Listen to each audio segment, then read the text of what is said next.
Hey guys, in this video I will show you how to see who follows you on Snapchat.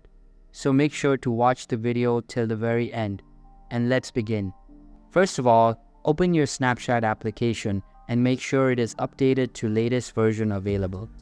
After that, sign into your account and you will be on this page. And from here, just tap on our profile icon in the upper left corner of the screen. And here select my public profile. And here you can see your followers.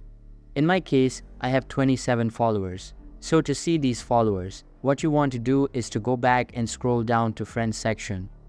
Here, tap on my friends and all of the friends that is in your list are your followers. You can also see followers in add friends section, and if I go to add friends, you might see followers here that just added you, but you still haven't added them back. So you just see all of your followers here on your add friends list and your my friends list. So that's basically how you can see who follows you on Snapchat. So that's all for this video. Hope you liked the video. Thanks.